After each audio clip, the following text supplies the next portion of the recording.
Welcome in, everybody. It's another Friday Stargate Hangout. My name is Darren Sumner, and I have an old friend to bring in, somebody with lots of GateWorld history that I want to talk about. But our main topic is I want to talk about the novelization of Stargate and some of the books. Some of the books that I have here, the Fandemonium novels that hopefully you folks are familiar with, because Fandemonium's been publishing Stargate novels, official licensed tie-in books for many, many years. I want to focus on that today, and I want to bring in my friend Diana Dru Botsford. Diana, welcome to GateWorld. Thank you. It's really nice to be here again and talking with you. It's been a long time. It's been a good while. It's been a hot minute. The first thing that I have to do is reintroduce you to the GateWorld audience and say thank you for the work that you did with our buddy David Reed on the GateWorld podcast back in the day. Now, remind me, I think you were the co-host of the GateWorld podcast for a while when I had to step away because I was busy in grad school. So this would have been SGU era and maybe a couple of years trailing SGU. Is that right? That's right. Yep, that's right. Good old SGU. Yeah, no, I mean, those, it's always fun to talk to you or with David. It's like, I mean, the very first time I talked with you, Darren, it was like talking with an old friend. There's just, there's a delight in the franchise, and also there's this joy, and we see it in all of the fans, the writers, anybody who's involved in any way with this franchise just lights up. And it's always fun to connect with people in that universe. So it's a treat for me. So thank you. I think that's true. Folks light up. It's, if this was a different podcast, we could talk about other sci-fi fandoms that we love and have had troubled history or lots of fan disagreements, lots of fights about the direction of the franchise. And I am a realist. I recognize we're getting a new Stargate show. It's not going to be what everybody wants. Hey, SGU wasn't what everybody wanted. And we had fights in our fandom back then, but it's pretty fun to be part of what is still kind of a small fandom where a lot of folks know each other. And like you said, when we get a chance to just talk Stargate, it's easy. It's just like falling back into old habits with old friends. True, very true. I will say, though, I am very hopeful for this new series to bring in new fans, because that's what the franchise needs. It needs fresh blood as far as fans are concerned, because, we all pass away eventually, but the franchise should be able to go on. And it's such a, it's like, it is mythology in a way. It's modern mythology. It explores mythology. So it resonates so much with people across so many types of lives. So with the new series, with what Martin Garrow's trying to do, with the help of Brad Wright and with Joe Malazzi and everybody else, the hope is they're going to not only touch something in us that, there's my DVDs and my Blu-rays are getting pretty worn out. Wearing out, yeah. It would be nice to watch something new versus having to imagine it on my own. So, and then for all the new people who hear us talk about Stargate ad infinitum, it would be like, oh, this is cool. I get it. Now let me go back and check out the stuff you've been watching. So it's very clever what they're doing. Yeah, it's, we spent years nagging MGM and then subsequently Amazon about the kind of show that we would like. And yeah, bring it back like it used to be. The humor, the adventure, the characters, the heart, the camaraderie, continue the canon. And I'm still kind of in shock that seems to be everything that they're doing. And to put people in charge like Martin Garrow, who knows the show, who has the legacy of the show that he worked on, particularly Atlantis, and then to have Joe Malazzi, Brad Wright, and others involved. I want to talk with you about the show a little bit later, but again, to kind of reintroduce you to the GateWorld audience in particular, because it's been a while. We've been on Dial the Gate together recently, but it's been a while since the GateWorld audience had a chance to hang out with you. So I'm excited for this today. Your science fiction legacy goes back at least as far as mine does. Well, farther, because you were a credited writer on Star Trek: The Next Generation, which is the show, I would say, the show that made me. TNG premiere. I grew up with TOS and syndication, and TNG premiered when I was 11.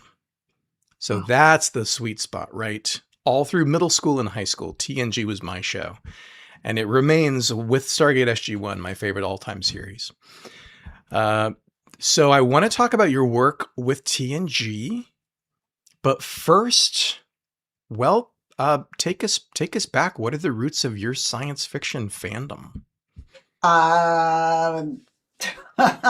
It really goes back. So, my father was very good friends with science fiction authors Isaac Asimov, Robert Heinlein, Oh, wow. Frank Herbert, Bobby Silverberg.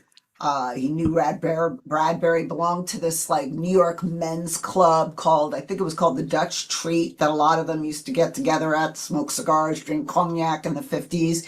He wrote short stories for magazines, amongst all the other things he did. My father, moved further into, he was a classical record producer. He was a spoken arts record producer. But I was, I cut my teeth on science fiction. The first book that I remember reading was Isaac Asimov's Foundation when I was like 6 years old. So this was my world always, and I loved it always. And I have a lot of fond memories of when I didn't have school, going into the city with my dad and having lunch with him and Isaac at this particular Chinese restaurant that Isaac was very attached to. Having lunch with Isaac Asimov is what you're saying to me right now. I'm sorry, what? Having lunch with Isaac Asimov is what you're saying to me right now. Yeah. I mean, I knew you were cool, but... Oh, no. I'm not cool. Asimov was cool. Clarke, my father hung out with Arthur C. Clarke on the set of 2001 and got into trouble. The two of them got in trouble together. My dad was a prankster. But so I grew up very much in that. And I also tangentially involved. My father was also involved with NASA on the outskirts. He was the first one to record the sonic boom. He flew with John Glenn, Scotty Carpenter, and a lot of the other Mercury and Gemini folks. He recorded a lot of those early flights. His recording of the Friendship 7 flight, which was John Glenn, who was, really, you had Alan Shepard, but then John Glenn was the first one to go into orbit, basically. That recording was then, pieces of that were then used for $6 Million Man, the TV series, for the main title sequence when the character is launching before his big disaster. So, and also he actually knew Martin Caidin very well, who wrote Cyborg, which is what $6 Million Man is based off of. So that was my life. That's still my life. I'm surrounded by science fiction books everywhere. And, you have that kind of background, you just assume everybody thinks the way you do. And it's really a shock when you find out they don't. So that's my background, and then I went into the television and film industry. Mm-hmm. I went to college for it, and then I went into the industry for it. And Next Generation premiered. I watched the original series as a very little girl with my dad and went bonkers over it, of course, not recognizing, there were issues with it, but as a kid in the 60s, you're not going to see those things. And Next Generation premiered, and it was like, my God, it was. In fact, my husband and I are rewatching Next Gen right now. Oh, yeah. We bought the remastered series. We got a 4K TV, and then we got this really cool DVD Blu-ray player that up-reses. Cool. It's like every episode, even if it's cheesy, it doesn't matter. They are still exceptional. It's a brand new show again. Every day. I'm sorry, what? It's a brand new show again with the remaster. And then, you take the remaster and you add that additional hardware upscaling on my 4K TV. I can't believe how good it looks. Yeah. I would love to see this happen with Stargate. I mean, the later seasons were shot digitally. I think I researched, I think it was somewhere in season 7 that they started to dabble with it, and then they hardcore went digital in season 8. Yeah, that's right. Season 1 and maybe season 2 was shot in 16 millimeter, and then they moved to 35 millimeter, and it would be a challenge to remaster. But honestly, it would be a great marketing tool for Amazon to get people gunned up and Yeah. excited for the new series, is to start remastering this. I think the Stargate Remaster SG-1. upscales are okay. I mean, if I watch them side by side with not like an SD broadcast, but before the remasters, the best visual quality that we had for the early seasons of Stargate SG-1 was if you owned the DVDs, which are like 576p or something, and then you run them through some kind of hardware upscaling, like a modern Blu-ray DVD player. Then they'll sharpen the quality a little bit. That was kind of about as good as it gets. I think the complaints about the Blu-ray upscale job are by and large accurate. I mean, I understand why people don't like the upscaled, some shots of, particularly close-ups of faces, which they did a lot in 90s television, a lot of close-ups. Your skin can look waxy. But I watch those. I watch the remasters. They're not remasters. Excuse me. I watch the upscaled SG-1 on my 4K TV, and it's as good as the show's ever looked. Really, I have been contemplating buying it because what was it that I watched recently that it looked like it just looked like Vaseline on the lens. I think it was I don't remember what show it was, Yeah. but it was a show from the late 90s, and we popped it in and we couldn't watch it. It Yeah. literally looked like Vaseline had been spread across the entire thing. So There are quality control issues, to be sure. One of my all-time favorite episodes is The Fifth Race, and I don't think it's just in my copy. I think it's in the master that they authored to the disc. There's like a single green frame that's like a little digital artifact. And if your eyes move fast enough, you'll see it, and it's very took it annoying. a step further. Star Trek didn't just up-res. Right. They redid visual effects. They remastered it from the shots- film, and they made new VFX Yes, at the exactly. cost of, what was Shots it, and another shit. $1 million an episode or something? Yep. It's beautiful, but I am aware that it was not profitable. Right. Which is why we did that's not why- see proper remasters for DS9 or Voyager. Which is unfortunate because now I'm remembering what show it was that I popped in to look at. It was Deep Space Nine, which I maintain is the best of all the Star Trek. And I had to stop watching it, and it was criminal because it really is the best of all the Star Trek from a writing perspective. But they took 35 millimeter negative. They never even went to print. But at the time they were post-producing that, I was in that industry doing this kind of stuff. You would develop the 35 millimeter negative, and you would transfer it right to 1-inch analog. And you would edit it in 1-inch analog, and the final master was like 3 steps down already. So it's a shame. Yeah. But, maybe Amazon will take 1 or 2 seasons of Stargate SG-1 and play with it and see what they can do. I hope so, because the technology is only going to get better. Yes. And I read recently that Amazon MGM had signed a new partner for home media distribution. I haven't reported on this on GateWorld yet. I followed up with the company to try to get comment that was Stargate specific, and they haven't responded to me. So I might just write a quick news story just pointing out that Amazon MGM has signed a deal with a new company. So we might get another stab at Stargate, even if it's just using the upscales. Yep. Physical media has made a comeback. People are buying physical media again. I know I am. I have been buying up series and movies left and right now, either firsthand or secondhand. So the MGM library is one of the most historically significant libraries of films ever in the entire art form. They should do something with it. Something like, I read this morning that something like 70% of silent films have been destroyed and are unretrievable. 70%. 70%, because they never made the efforts to go to the next form of media with them. Yeah.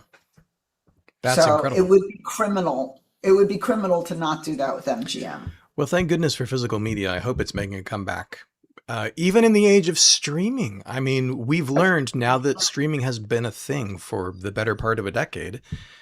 We are, as customers, we are learning how easy it is for this stuff to go away, how easy it is for studios to take it away, not just from, it's left Netflix and now it's on Prime Video, or now I got to hunt it down, or it's nowhere for 2 weeks and I got to wait and then it'll come over here to Hulu. Not just that, but folks are learning in the streaming age that I can even buy it, right? I can go pay $50, $70 for a season of television and think that I own a digital copy, and then the rights holders can take it away and it will disappear from my library. Yep. Yes, exactly. Yeah, and then also it's even when you're, for instance, with new Star Trek, I am going to wait and buy the physical medium, in part because then I am better assuring myself that the artists are going to get their piece of the action. Whereas in streaming, it's part of the initial fee. The actors, writers, directors, they don't see anything from the streams and the millions of eyeballs. Whereas if I go out and I buy the Blu-ray or the DVD, because of the guilds, those folks that were the artists on the thing are going to see a piece of that. I still get checks for my Star Trek episode. Good. It's great.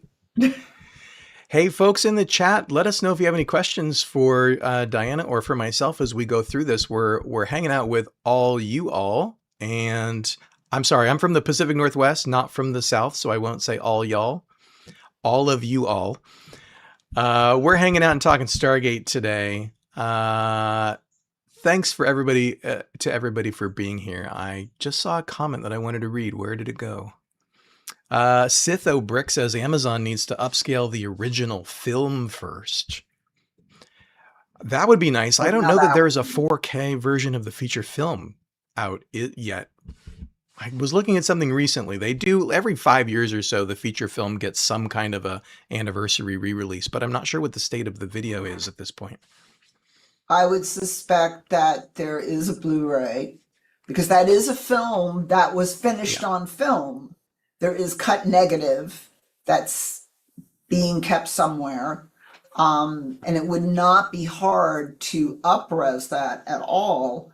But it would be nice if they were to tweak some of the effects, although I don't remember the effects being particularly bad.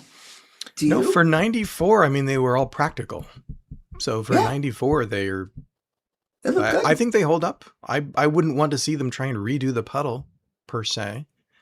No, the explosion, Ra's ship exploding at the end, I think is an iconic visual. The blue that ripples towards the camera.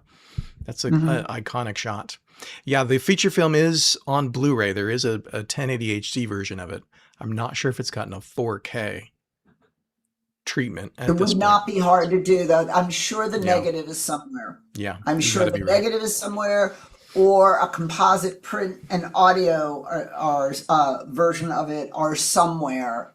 I mean, I remember seeing that opening day in the movie theaters because it was putting together so many things that I love. It was putting together science fiction. Yeah. And it was putting, I like military science fiction. I've always liked it. I find it very interesting. And mythology, and okay, yeah, it had some cheese in there, but it was okay. It was, I love the film. I thought it was wonderfully crazy. But, speaking of mythology, I'm surprised you guys have not talked about one of the inspirations for Stargate.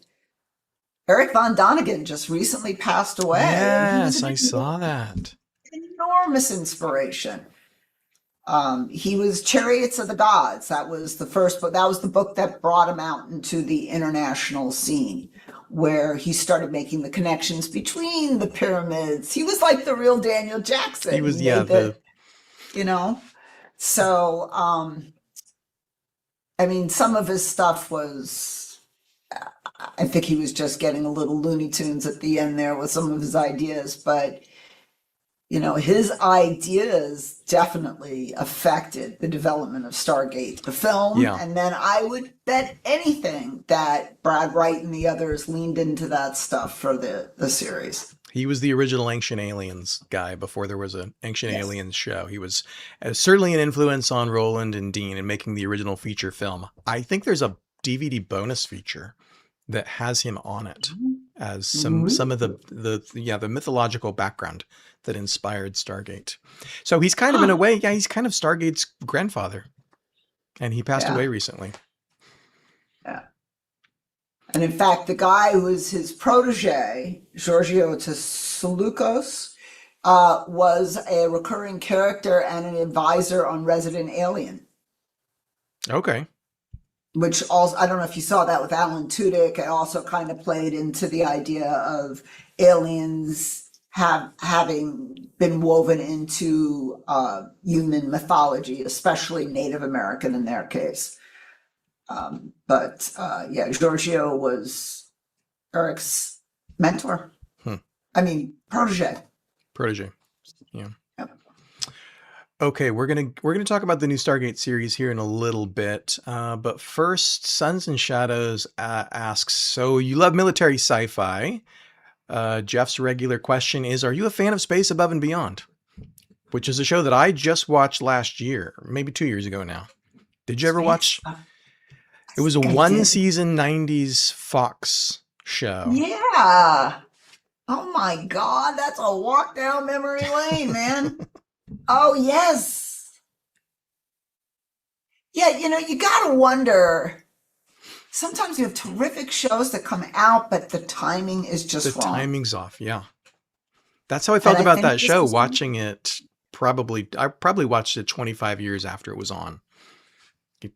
Just been pretty recently. And it felt like it was, well, I mean, we all know Fox's history with science fiction, generally speaking, but it felt like a show that was just a little ahead of its time.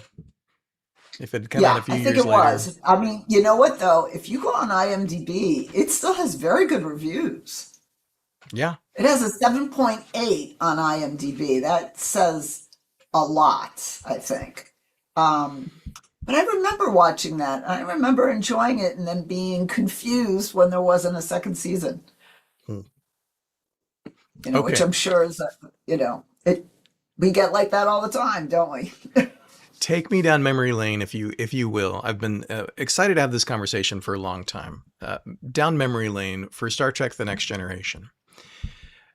You're credited with your dad on Rascals, which was in season 6. Am I remembering that right? Yes, but the script was initially bought in season 3.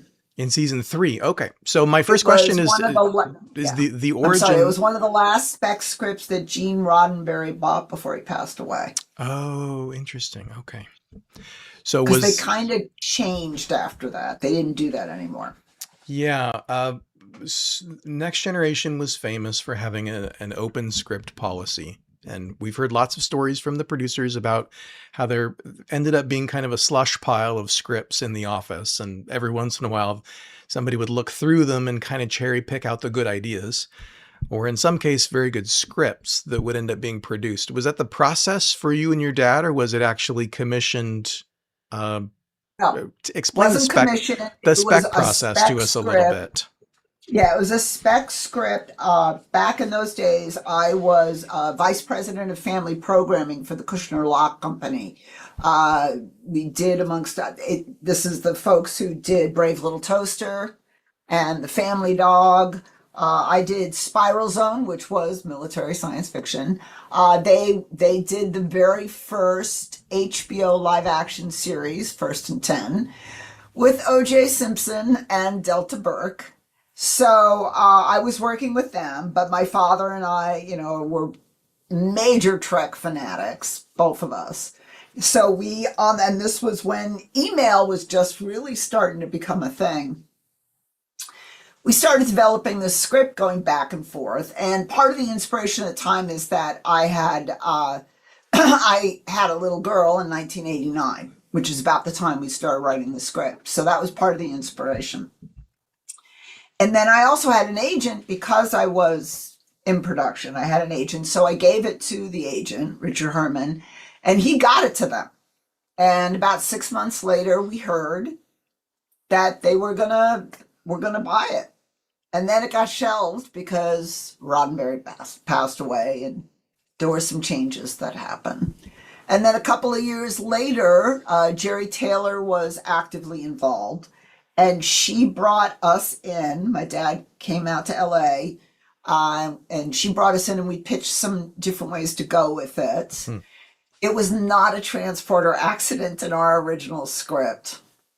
I mean, I sent you the script and you saw sent that me for the script, yourself. yeah. I Yeah. read it with great interest as a lifelong TNG fan.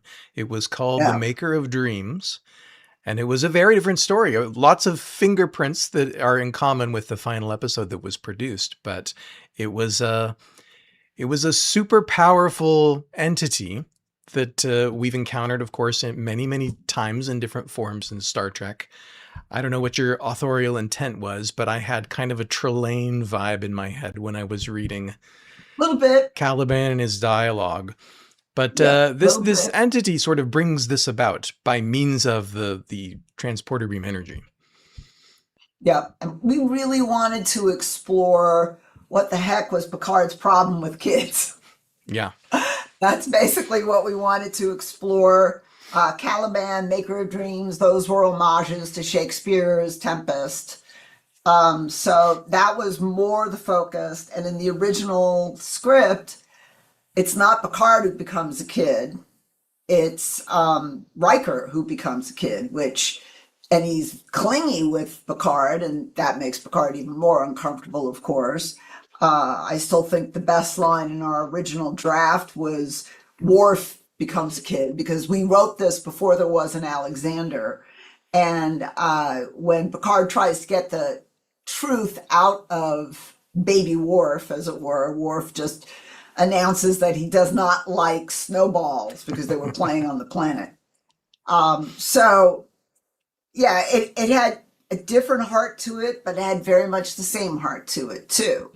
Was just, the spirit of children and how precious they are and how important it is to protect them, but also how important it is to learn from them. I mean, you've had kids, I mean, I'm a big believer in you let your child lead and you follow. It's your job to have a safety net around them, of course, and these days maybe a little bit more than a safety net. But you give them space to really figure out wanted to who get they to are as people. Exactly. Exactly. So they still stayed true to that. And when we came in and we pitched to Jerry, we talked about now that Ro was coming into it, we pitched the idea of utilizing Ro and changing it more into being her journey. The transporter accident was very embarrassing. I gotta tell you, for me, it mortified me when I sat there on the night it premiered with all my friends around me watching, and they did a transporter accident instead of what we did, or at least do something a little more sciencey then, But no, It was very they common. did the magic wand. But yeah, for science fiction, the transporter accident tended to be the go-to for the kind of hand wave. We don't have an explanation for how this happened, so just trust us. That was the transporter accident. That's why it featured in so many stories. And the transporter accidents didn't irk me quite so much as the easy transporter fixes. Let's run them through the transporter, and we've got their original pattern from the pattern buffer. You do that once, I think, in season 2 with Diana Muldaur, and it works for me to reset her. But then you keep doing it over and over again, and I'm like, okay, well, now the transporter is just a magic hand wave. Yeah, it's lazy writing. It's lazy writing. And in fact, I'm impressed that Stargate never really went there with that. Yeah, they did one episode where. The one where Teal'c is stuck in the Stargate? Yeah, in 48 hours. And we get into the science of there being this a buffer, that he's in a buffer, just like with the transporter, there's a buffer. But they did not go the lazy route with it. I mean, I think that's one of the reasons that I love Stargate so much, is that I never really felt that Brad and the others got lazy. Yeah. I think that says a lot. It says a lot for 10 years and 214 episodes of SG-1 plus the spin-offs. Yeah. That, Yep. I can't think of a whole lot of episodes, if any, where it seemed like The- they were just looking for the shortest line to the credits. No. Yeah. I mean, the one thing I would love to see happen in the new series that I feel was a bit of a missed opportunity in the original was, I'd like the gate itself to be a little bit more of a character and not a Mm. prop. I mean, the Enterprise, we're talking about Star Trek, Stargate. In Star Trek, the Enterprise and Voyager and the Defiant and Deep Space Nine, they are characters in those shows. Yeah. They influence what happens. They are affected by what happens. The Stargate, a couple of times, but not so much. I think there's a lot of fodder to be dug through for the new series as Yeah. far as Stargate. For sure. And those are episodes I've said before that I love so much. The episodes where the Stargate goes wrong or appears to malfunction or just functions in a way that we did not expect as viewers because we're learning more about it. We're going to talk about Solitudes in just a second.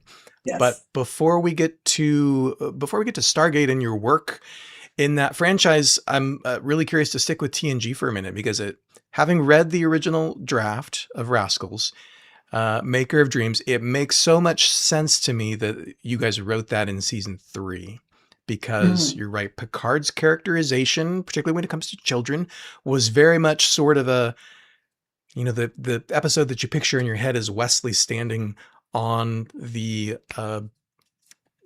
just turbo lift. in the turbo lift doorway, not stepping Right. out onto the bridge, and Picard's still Right. getting angry that he's on the bridge. So you haven't had at that point, you haven't had the development of Wesley's character and becoming, coming into his own as an acting ensign per se, going off to Starfleet. You haven't had disaster in season 5 when Picard has to come to terms with, right, having to work with children in the immediacy of that situation. So that makes a ton of sense. Could you just tell us a little bit more about the process of your involvement, your dad's involvement in getting it from the pitch with Jerry Taylor to what was finally That was honestly shot? the only thing that there's left to share, because at this point in my career, I had just been offered to work on Terminator 2 with one of the visual effects companies with Bob and Denny Skotek for Jim Cameron, and to get to work directly with Jim Cameron. So that happened at the same time that we were meeting with Jerry Taylor. And Jerry called me and invited me after that pitch to come and be a Writers Guild intern, making like $300 a week. I was a single mother, so that was going to be a little hard. Whereas working with Jim Cameron, I was going to be working with Jim Cameron, and Bob and Denny Skotek. And by the way, sidebar, Denny Skotek was married to DC Fontana, which is another story for itself, because I got to have lunch with her at one point.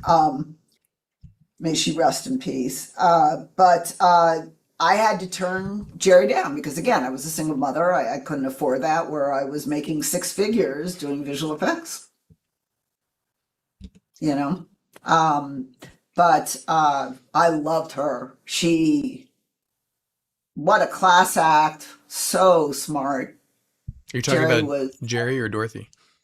Jerry, well, both of them, but Jerry first. We'll talk about Jerry first. I was just really impressed with her, her desire to make Star Trek relevant to where civilization was at that moment in time in the real world.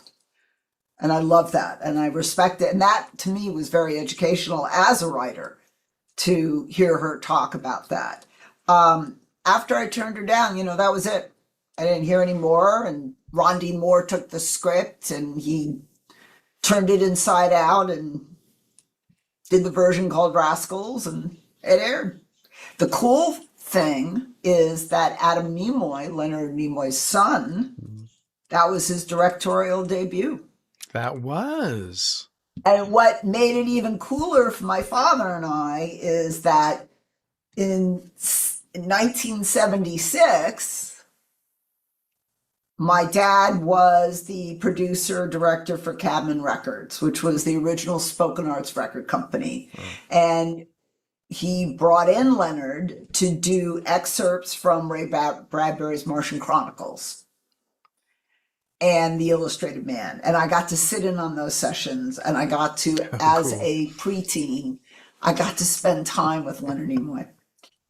So, and his patience with my questions and my excitement, here was this little, well, how old was I? 14, 15 years of age, just like over the moon, excited to see him and be in the same space with him. His patience was extraordinary.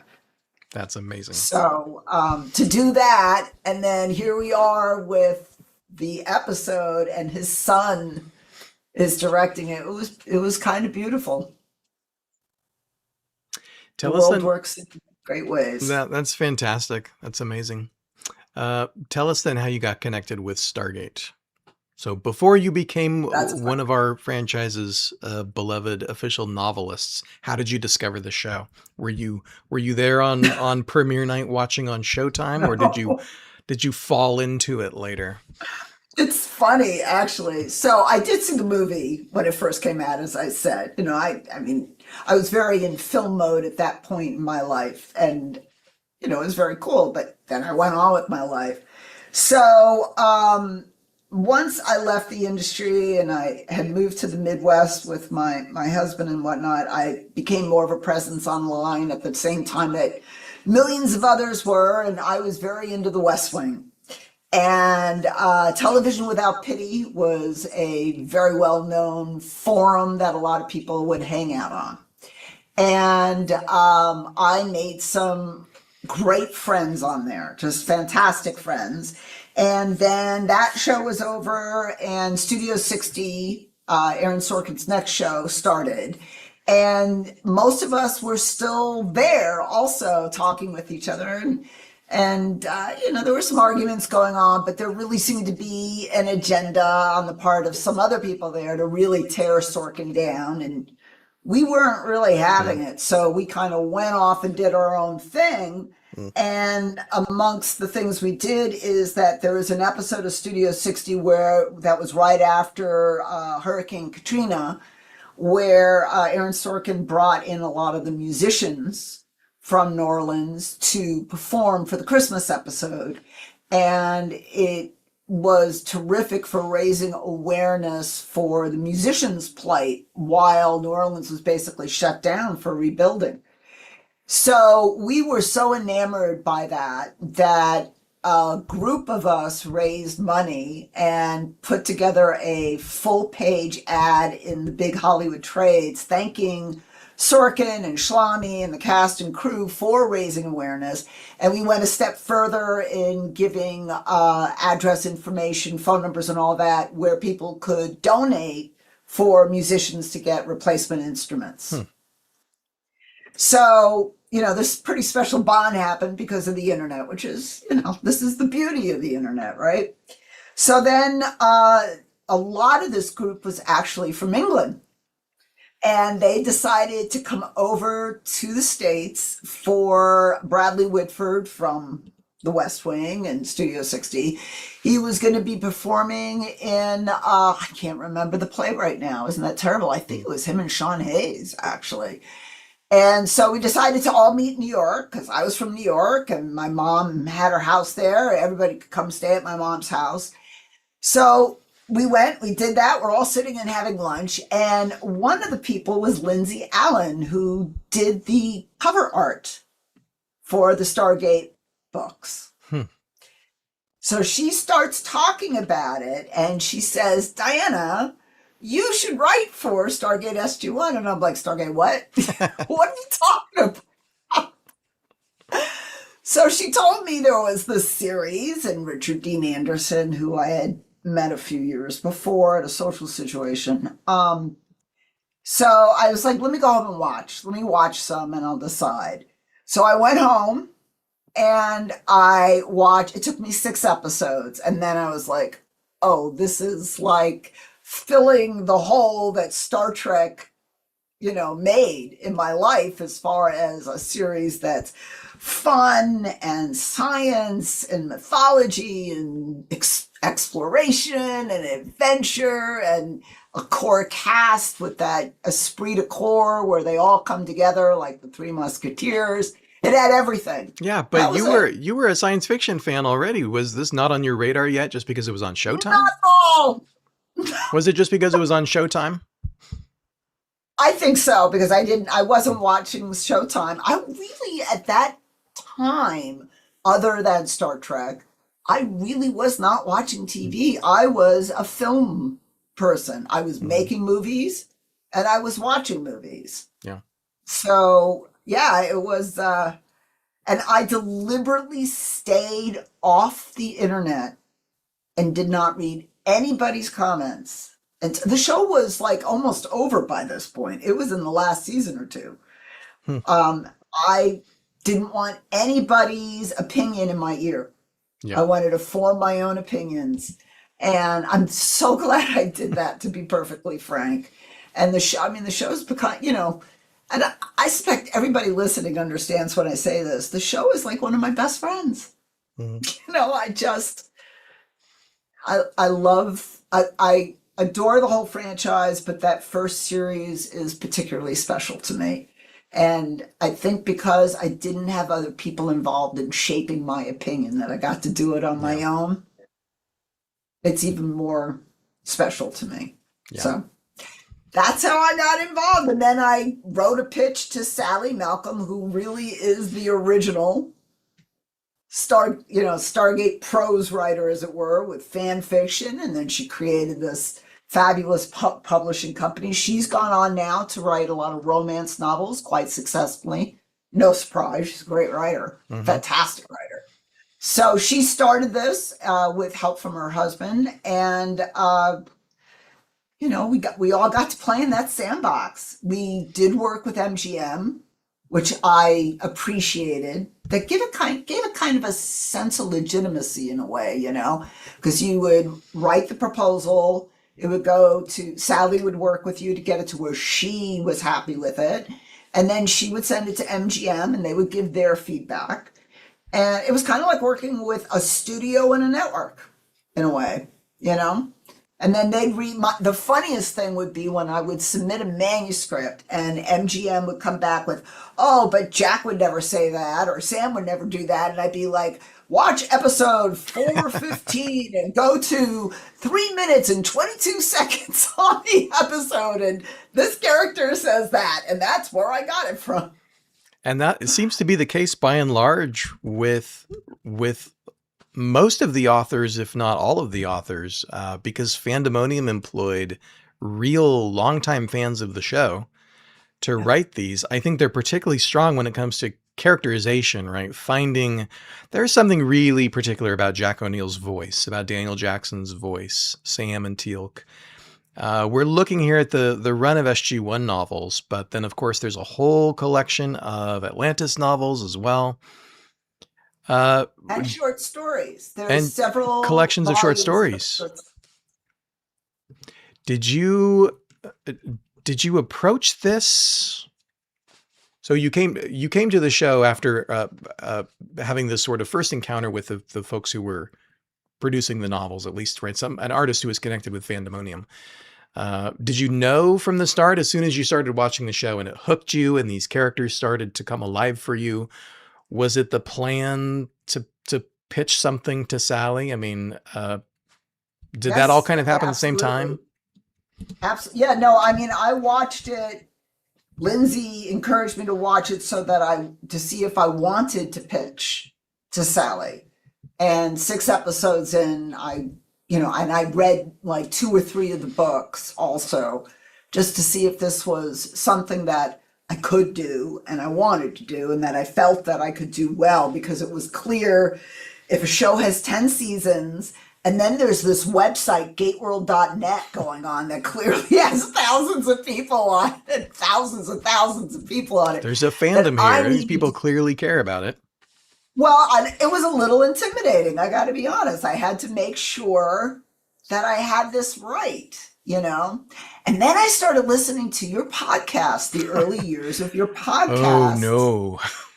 to see what you guys thought. And there was just something about, and I would disagree with about 25% of what you guys were saying, just, like a quarter of it. Okay. But there was something about the way that you guys would talk about it, that you were both so open to, this is my take on it, but it's not the only take, and I know that, and I'm okay with that. There was just something so approachable about that, that it further invigorated my interest in the franchise. That's Really. cool. That's really I cool. think you guys were great ambassadors for it, really. That's great. The early GateWorld podcast is rough for me to listen to for sure. David and I have both grown a lot in 20 years, but that's cool. That's amazing. So tell us In about. fact, I met David. I was brought in after my first book, Four Dragons, was published. I was went to Timegate, which was an Atlanta Stargate Doctor Who convention. That was, I still to this day, I've been to a lot of conventions, but that's still my absolute favorite. I went to 2 years of that. And I met David there, and I approached him and I said, I really found your opinions very interesting on the podcast. I didn't always agree with them, but I found them very interesting. Yeah. So, something for you guys to be proud of. You have been amazing ambassadors, and obviously Thank they you. get that. They see that. Well, tell us about Four Dragons. How did this story come about? And just out of random timing, not planned, we on GateWorld, we publish clips from Dial the Gate conversations. This week, you just happened to be the clip talking about Four Dragons.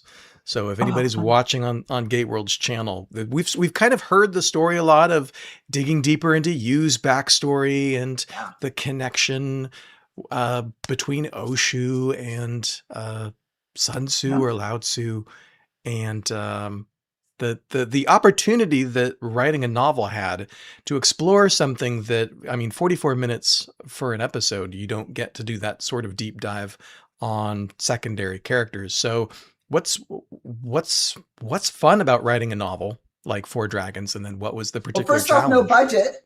There's no budget. You can do anything you want. That's a good thing, right? You can do anything. You can do anything you want with it, as long as you are playing in the sandbox. It's as a screenwriting professor and now as a writing instructor, I tell people taking my television writing workshops that when you're writing a spec episode of an existing series, which is what a tie-in novel is doing basically, that you can break a leg, but you can't cut it off. Yeah. The one exception with Stargate, of course, is you put them in the sarcophagus, and that's their magic wand that thankfully they didn't overuse. So, but with Four Dragons, it came from a few places. First off, the whole Yu thing, I wish they had spent more time with that, with the series. Because to me, this was a guy who didn't really pretend to be a god like everybody else. The rest of them were so over the top about it. And he was behaving and performing and acting like an emperor. And his name was the actual name of an emperor. And the timing all kind of worked as far as when Emperor Yu existed, while over in Egypt, you had Ra going on, you had, all these old pharaohs going on. The timing kind of hooked up. And there's always been a question of where did Emperor Yu get the technology and the knowledge to save his people from this awful flood that happened in China. So that kind of all that plus, the Stargate, and if a couple of Lord Hughes people came through, if a couple of Jaffa came through but didn't quite make it, did others come through? And then the Chinese ambassador acting pretty strange in the disclosure episode. And that had to have been deliberate. I mean, that had to have been delivered even on the part of Brad Wright, or I don't remember who directed that episode, but it seemed to be deliberate that he was supposed to be a little off somehow. He was supposed to be a little, I know something, but I'm not telling you. In the sense that maybe he knew something interesting. But this is the franchise. The franchise is, there's all of these threads. Hello, threads. There's all of these threads that just go on and on and on in all these different directions. And all you have to do is take a couple of them and you can weave a new piece of the tapestry. I mean, it's extraordinary how rich and deep this franchise is. I hope that the new series is able to reflect some of that while not, it's hard. It's a hard balance between making us happy, the old timers, and attracting a whole new group. So it'll be interesting to see what it does. But yeah, so that was Four Dragons. That was what I pitched. I pitched a couple of other ideas as well, but that was the one Sally liked. And the response was so strong to that one that I really wanted to get to the real origin story, which was Antarctica and the drift.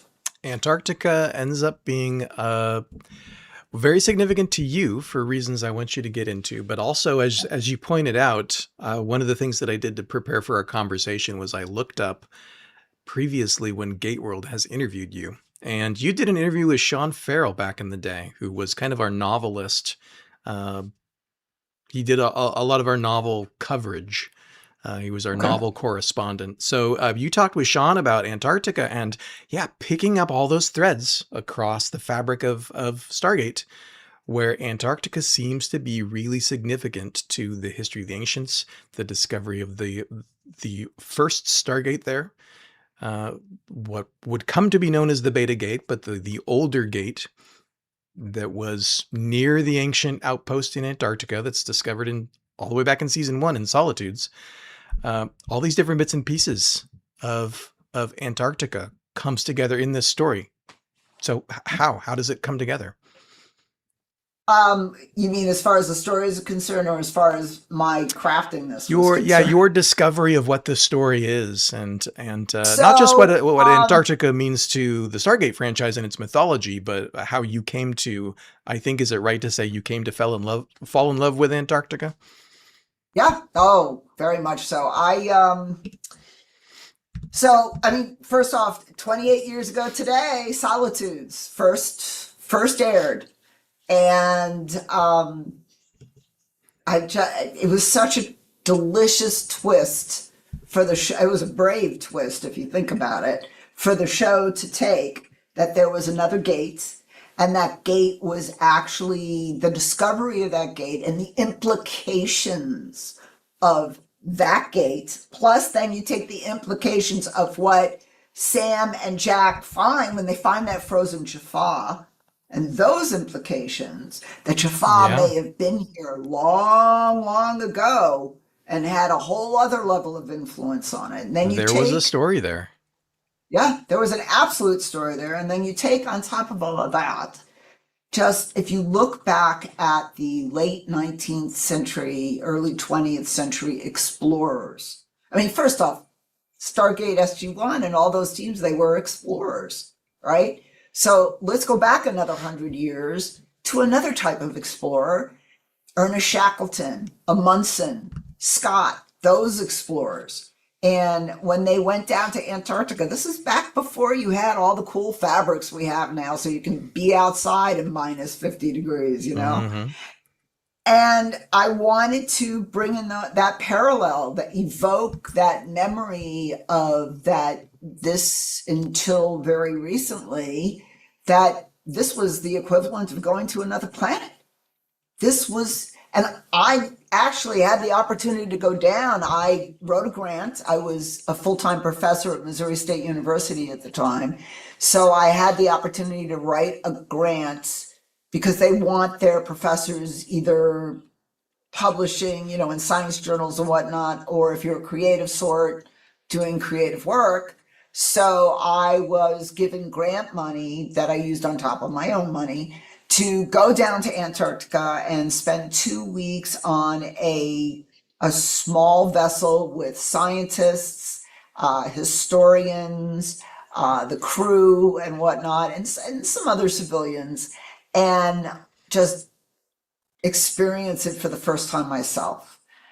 Because I felt that there were only so many times you could use the word cold, When And you're it writing a really, story set in Antarctica. right. You really, you really want to have your reader feel like they're there. And you really, I have read a couple of reviews in the days before I knew better than to read reviews of people who are like, the Stargate team should be on another planet. Why are they down in Antarctica? And I got news for you. You go down in Antarctica, it's like being on another planet. You've heard of the overview effect, right? Which is astronauts go to the International Space Station or the Gemini missions or the Apollo missions or the space shuttle, and they are tremendously affected looking down on Earth and not seeing those country borders and seeing the different flags, just seeing one planet. The going to Antarctica can do the same thing for you. It definitely can. It makes you take a step back and look at the grander view of the planet. It is the coldest, driest, most unknown place on the planet. Under all that snow and ice, there's actually another continent. It is a continent. It is not like the North Pole, which is floating ice. That's all it is up there. And, it's getting smaller and smaller and smaller. Yeah. Antarctica, there is a whole physical country, Landmass, continent down there. It is a great mystery. And to be able to go down and experience that, to also, I got to talk to historians, which was really important for understanding, remember when Hammond and Walter figure out where they are 50 miles outside of McMurdo, right? Well, where the hell was that? Mm-hmm. So I got to, with historians, look at maps. And we figured it out. We figured out, well, if that really happened, where would they be? Where would that cave be? So that was fun to do that, right? But I also wanted to get into that ambassador is actually a Jaffa, as it's revealed later. And I wanted to get into exploring, he came through the gate long ago in the time of the Munson and the others, and they took him to China because they thought he was Chinese. Technically he is, but they thought he really belonged in China, and this was right before Chairman Mao came along. So how did he survive if he went through the gate without food? He survived because the Ernest Shackleton Endurance Expedition that ended in disaster on the whole other side of Antarctica, he had sent an additional team to the bottom where McMurdo is, with the idea that I don't know if it was every 25 miles or 50 miles, they were going to build a stone cairn, basically, like a pile, that in it would have chocolate bars, pemmican bars, which is like oatmeal and fats to, give you calories, coffee, things like that would be stored there, so that when the Shackleton team came across Antarctica, because that was the ambition, was to walk across Antarctica, they would have these food supplies. But of course, they never took them because that expedition failed. So those cairns were there when Ambassador Huang, as a young Jaffa, was making his way across Antarctica, and that's how he survived. You So took it's that, kind of fun. yeah, Just put that it, piece of history that just fits the yeah, fabric of the Stargate story so well. Because exactly. yeah, that's But that's one of the they do loose that stuff threads. all the time. Yeah, they do that stuff. So I can't wait to see how they do it with this new one. Yeah, that's one of those loose threads in Solitudes. Is there are Jaffa that are frozen in the ice, and what a wonderful jumping off point to say maybe there was one more who made it out of the cave. And remember, Lord, you knew about that gate. He knew That's about right. was it and it was it in Disclosure when he talks about the Antarctic gate? Well, it's in. We find out that they know that Earth has a second Stargate in Fair Game when we first meet you. He just, Right. you have to give up your Stargate if we're gonna, Right. sign this treaty Both of with them. you, both of them. Right. So why would he know that? Hmm. So that was kind of inspirational also. I I'm going to confess to you that I'm not much of a novel reader, although I am compelled because I love Stargate so much and I love these characters. I'm compelled to dip in now and again to Stargate novels. Um, uh, I'm going to show off a little bit of my collection here. Unfortunately, I don't have a lot of Fandemonium novels. My Fandemonium collection is digital, but Stargate novels start with this gem, which of course is the novelization of the feature film. Who wrote it? Who wrote the novelization? It's credited to Dean Devlin and Roland Emmerich, right? So a Ah, writer for hire would have been given their script. Is the writer credited is the question.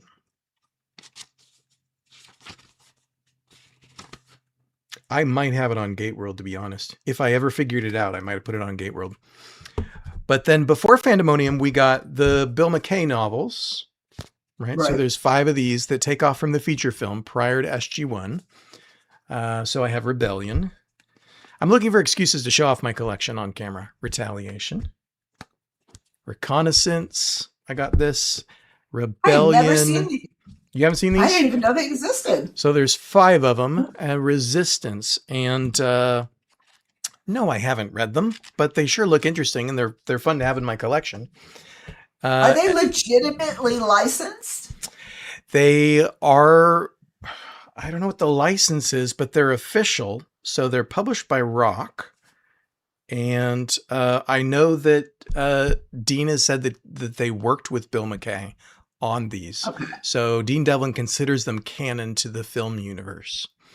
Interesting. So yeah, they were official, before SG-1 was a thing. And then after MGM started the series, we got a couple of novels by Ashley McConnell. And this is Stargate SG-1. This is the adaptation of Children of the Gods in novelization form. And then she wrote a couple others. Morpheus Factor, The First Commandment, I think are the titles. Anyway, this is the novel history prior to Fandemonium getting the license. And then we've gotten all the many dozens of novels from Fandemonium. And so I'm sitting in the waiting room. My daughter yesterday is taking her driver's test, which I was telling you about before we started. Yeah, I am at that point in life where my daughter's taking her driver's test. And because I have the Fandemonium books electronically, it gave me the opportunity to start reading The Drift. And I'm only a few chapters in, but I'm really enjoying it. And the first thing that it makes me want to ask you about is characterization, which is maybe this is Writer 101. You're adapting an existing licensed property, characters who have been created by someone else, who have been written over the course of many episodes over many years. And I don't know, I feel like fans who read licensed tie-in material, whether it's novels or comics or whatever it is, it's easy to sort of sniff out somebody who feels like they don't really get the character very well. You know what I mean? So I wonder if you could speak to that, sort of finding an authentic Jack O'Neill or the rest of SG-1. But then also what you get then as a writer that we don't get when we watch episodes is the ability to go internal. So the book opens with all of this internal monologue inside Jack's head. I mean, the can you Drift speak is to both of very those things? much. the drift is very much Jack's midlife crisis coming to a hilt.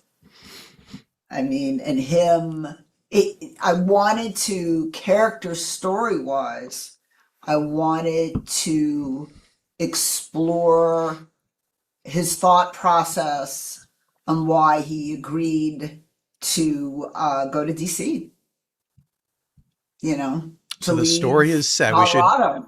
We should tell people who are interested in this. The story is set early in season 8. After Jack's been Yes. promoted to general, he's the head of the SGC, but he's still kind of uneven about it, right? He's not sure that he wants to He be the never man gets as he even. says it in New He Order. never gets even the entire season. The performance was, whatever the real world, what happened in the real world, let's just look at the screen and you see somebody who's not happy. He's not happy. He's frustrated. He wants something else. He just doesn't know what it is. Yeah. Four Dragons is post season, it's after Lost City. But yes, season 8 is The Drift. And I wanted to explore it. I was really impressed with, there was a great review, I forgot which magazine did this, that talked about Jack's midlife crisis. Yeah. And that's what's going on here, is him exploring what does he want, who is he? Because if you remember, it starts with him coming through the gate to a place and not knowing who he is or what he is or where he is or anything, and having to reach to define that. But he's still Jack O'Neill, and Richard Dean Anderson's voice is so strong that it's not hard to fall into his persona and write him. I mean, all four of them have very different ways of talking, very different ways. Jack, I would say the closest to Jack, to what Richard Dean Anderson did with Jack O'Neill that I could say, would be that it was a little Joss Whedon, Buffy, snarky. He used a little of that kind of patter and banter for his style. Daniel Jackson would not stutter, but he would get so excited that he talked in phrases, not full sentences. Okay. But he was still absolutely at heart an archaeologist, and just with burning curiosity. And as long as you were true to that, you could go wherever you needed to go with Daniel. Sam, Sam's a scientist, and Sam, again, has this absolute hunger, like Daniel, to look at what makes things tick, what makes the universe happen. And also, she has an enormous heart. They all have enormous hearts, and I have a lot of fun playing with that in those books. And then whenever I wrote Teal'c, I felt like I was writing Shakespeare. I could see that. I loved writing Teal'c. I mean, I'm usually fond of all four of them, plus Jonas. But I'm usually fond of all four of them. I'm so fond of their words and their word choices and their feelings and how they hide them, how they show them. But honestly, in addition to all of that, sitting and thinking that through as a writer, and again, this is a tip that I give to people writing spec scripts, is listen to the show. I mean, I was literally listening to episodes on do we have iPhones back then? Yeah. On my iPhone while driving to the university, which was like an hour's drive in each direction for me. I would listen just to constantly get their rhythms down and their patter and their banter down, so that when I did put fresh words in their mouth, it sounded like them. Yeah, because it's as a fan who's reading these, it's not just a question of, oh, Jack wouldn't say that or Daniel wouldn't say that or would. It's the cadence, it's the rhythm, it's how they speak. It's Teal'c is very formal in his speech. Jack is very kind of off the cuff, shooting from the hip. But it's also what matters to each of them. You need to understand their motivations when you're writing. Just Just like if you're writing original fiction, you always need to know what makes your character tick, what matters to them. And whereas, of course, in a sense, the same thing matters to all of them, the reasons will overlap, but not all the way. It's like a Venn diagram, you know? They've all coming from different backgrounds.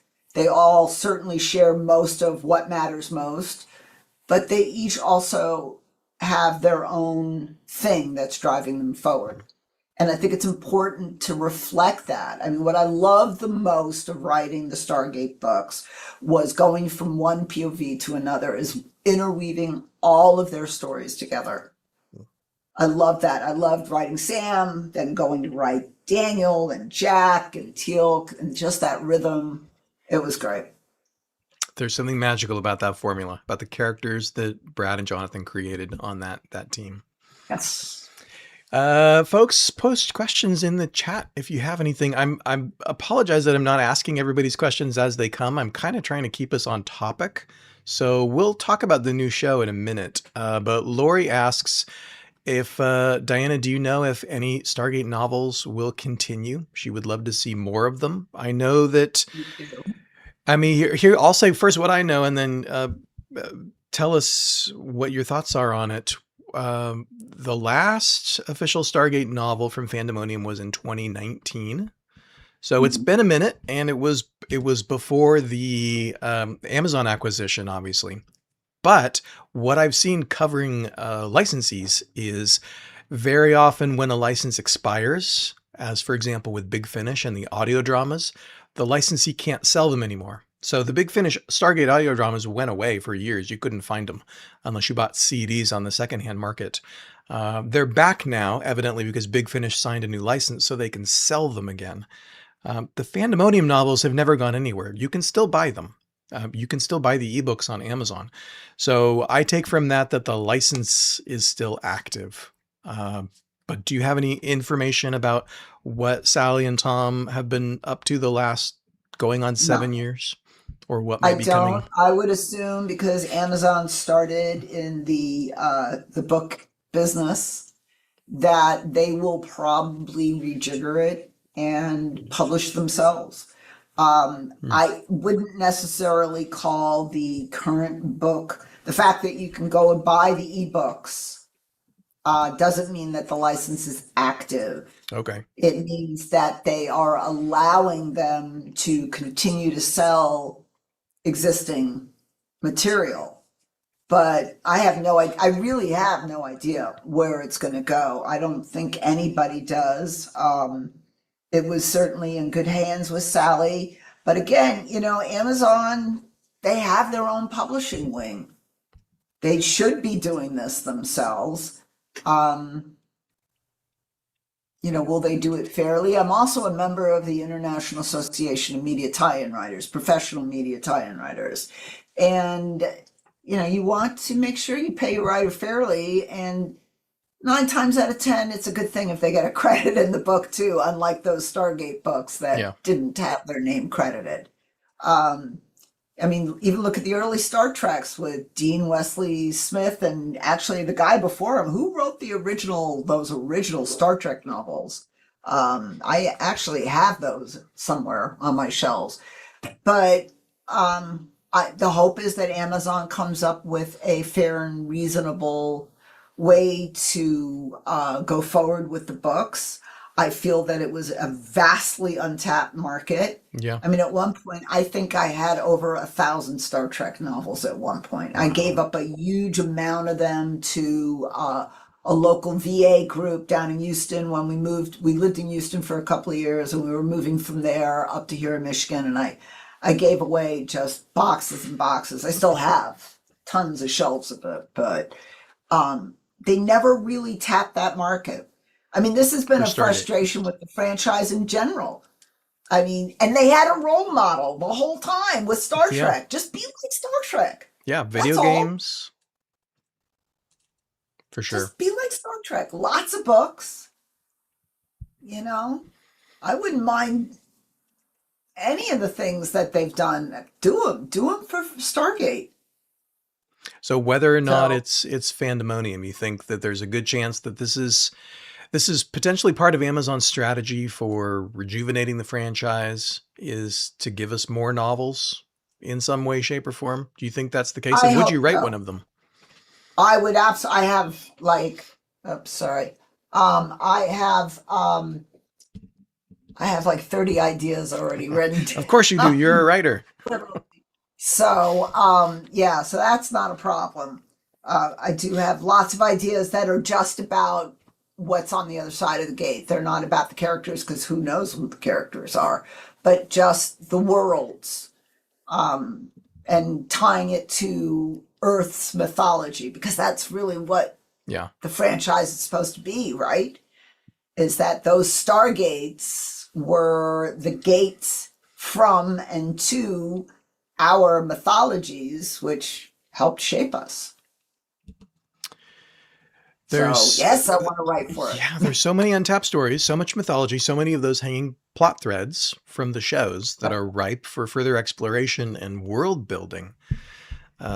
I think it's got to be part of a franchise plan, and I'm kind of toying with an idea for a longer feature article on GateWorld here, which is uh, kind of Monday morning quarterbacking or backseat driving Amazon's franchise plans. Like if I was Amazon, I would want more than just a TV show. I would want to build Stargate into a sustainable franchise like we were hoping that it was in 2008, 2009 before the show was canceled finally. The franchise was canceled in 2010. There's got to be a plan, and I think it I mean, probably starts with Martin's show. There's got to I be have some so success many there. Star Trek things in this room that are, I have, I even have an Enterprise that's an old phone. Yeah. Seriously, I have Deep Space Nine up here. I have Riker, Picard. I have all of this stuff. Anything I have from Stargate is second, third hand through like prop replicas. Yeah, there's You know just what I not as mean? It's much of it, is not there? right. So, I mean, yeah, I think doing a Monday morning quarterbacking, if I was Amazon, here's what I'd do. Um, I mean, because it was mishandled all the way down the line. It's been mishandled, and I know a lot of fans feel the same way. They would have bought more. They would have liked more exposure, more celebration Yeah. of the franchise. You know, um, Trying to get one of my Star Trek models down without breaking off the nacelle. There's my D yeah, from that Eagle little Moss. D right here. I have a collection of Enterprises and Voyager and other, Reliant is up there, up on my shelf. So let me show you something kind of cool. You see the DS9 up there? Yeah. So that was a model kit that you could put together. And a very dear friend of mine that I worked with in the visual effects industry, Gene Kozicki, who's uh, a bit of a visual effects historian now. Gene, this is many years ago, he was working over at Paramount on Star Trek. He put that together and using the actual paints that they used for the real DS9 For the model, actual model. painted Amazing. that for me. Yeah. That's So amazing. yeah, so I want more of that. I mean, those ship. I mean, come on, the ships are so cool in Stargate. Let's have them. You know, where are the Hallmark? Do you, I have the Star Trek Hallmark ornaments? I'll bet you have a Yeah. few of those too. My favorite, of course, being the shuttle with Leonard Nimoy's voice saying "Happy Holidays." There's a couple of Stargate ones. They did. I Are think there? American Greetings did a couple of them, but I've never seen one in real life. I've only seen them on the internet. Oh, now I gotta go looking for that. Yeah, we've got it in a gallery. Actually, here, I bet I could find it. Let's go. So one of the things that I haven't publicized much yet is if you go to the gallery on GateWorld, I spent a few years collecting images for a new collectibles section. Oh, this is fantastic. And it's, drinkware and figurines, games, models, paper goods, and then ornaments I have in miscellany. So let's see. Yeah. There's an SG-1. Yeah, I'm talking more like the ships, like the Hammond and Yeah, that would be cool. But The these light up with O'Neill, sound effects. And then you've got yeah. from Nemesis. This is Oh, yeah. Jack on Thor's ship with the Yeah. replicators from Nemesis. That doesn't really look like Richard Dean Nah, Andrews. No, but I but they're a mean, thing that exists. there absolutely are. But again, they had a role model with Star Trek, and MGM really dropped the ball. And I'm hoping clearly somebody at Amazon, either the head of development or somebody close to the head of development, knows their stuff. They brought the right people in Yeah. to do this new series. They get it. And then they approved you guys as being the ambassadors to make this big announcement. They know what they're doing. So I would like to believe that there are plans in place. I'm hoping they're not going to wait for the series to come out to start rolling out some of those other pieces, because That's those my could hope. be being used to build anticipation. Yeah, I made the prediction on stream last week that I think we're going to get. I predicted 3 new licensees announced by the end of this year. And I think it's because it only makes sense for Amazon's game plan to get that stuff rolling right now. Announce the licensees. It's going to take a few months. It might take a year for them to start to get their goods out to market. But you want that stuff available when the new show premieres. Because there's There's going one to be a other marketing thing budget. They're going to be promoting that show. They're going to spend a lot of money on it. smart, and this is a good way to do it. There's one other thing that they could be doing. I don't know if they are. It's something that Star Trek did with Discovery that was incredibly clever. And I would love to see it happen with Stargate. I'd love to be a part of it. They did those short treks. They did those short little films. Some of them were animated. Some of them were live action. In some cases, it was about a world that was tangentially involved. In other places, it was about the main crew. But it was a great way to get settled into the new interpretation of Star Trek and build anticipation. Yeah. Looking at questions in the chat, Raj Luthra wants to know, Diana, if you were asked to write an episode or more than one for a new Stargate series, would you be interested? Oh, unequivocally. I mean, I love writing for television. I'm developing a television series right now. I've written for television in the past. And again, I've got 30 worlds that I've come up with that whatever team could step through the gate and get into trouble. Good. That's all a Stargate story needs. Heart, a good team. We go through the gate, we get into trouble. We get out of it, we go home. Exactly. Let's see. There's a question here. Oh, also from Raj about the Orville. Have you both seen the Orville? What might Stargate learn from Star Trek and the Orville to make a new Stargate series successful? You have an opinion on what Seth MacFarlane was doing with the Orville as kind of a throwback to classic Trek? I read the show as trying to get away from a lot of what contemporary science fiction had become, and do something that was more not. It was pitched by Fox, at least in the first season, as kind of a parody of TNG. I think it's fair to say the Orville was really more of an homage. It was a love letter to TNG. Yeah, I think that the thing that it got the strongest, and I'm hoping that they do, which is part of why the original team on Stargate SG-1 is still so near and dear to everybody's heart, is that esprit de corps that, they could bicker and whatnot, but man, they had each other's backs. They cared about each other, all for one and one for all. Next Generation did that. Deep Space Nine did that. Voyager did that. I mean, that to me is the definition of a great science fiction series that I want to sit down and watch again and again and again. It's people who they've got their different things going on, but they come together. Yeah. They come together and they solve it. And I honestly feel this is why the first season of Stargate Universe was a little rough. Because it did the opposite. It took them a while to come together. I mean, whatever you can say about the show, that's the analysis is accurate. It just, they had 40 episodes to play with, and so they wanted to tell a slow burn story of eventually it becomes a found family. Oh, it's Eventually they amazing. Second choose to be season is there. amazing. They choose to Yeah. pursue the ship's mission, but boy, not at first. Not in those I first mean, 10 or we're 15. talking about esprit de corps in science fiction. We really should talk about Travelers for a minute, which is Brad Okay. Wright's time travel show, because that did the same thing where you had these unique individuals, but they had each other's backs. But I watched that show, and my first reaction to it was, my God, Brad Wright has grown up as a writer. I was blown away by how sophisticated and adult those characters were, their issues were, the story was, the meanings were, how much he left up to, he implied versus hitting you over the head with it. And it was, I never understood why it was canceled.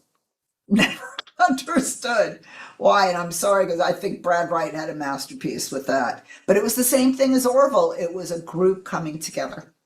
Yeah. I think we need that. Brad proved with Travelers that he told us when they were creating Stargate Universe that he wanted to do something different. So we're not just talking about, 10 years of SG-1, 5 years of Atlantis, but remember he worked before that and concurrently on the Outer Limits.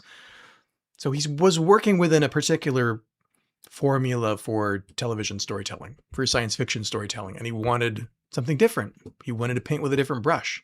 And boy, Traveler showed that he could do it. Yes, it was a masterpiece to me. I was so impressed.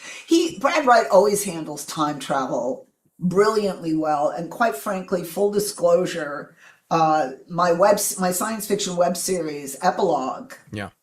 was absolutely inspired by how Brad Wright showed time travel. And I don't mean the what happens when you travel, but more the causality of it and how it can be multiverse versus the same linear line, all the different permutations of it. I think that he is probably the best writer alive right now as far as how he handles that for Stargate, the Travelers, anything. And I hope they do some time travel. In the new show? Yes. Yeah. I really hope they do. What do you make of, let's talk about the new show now. What do you make of the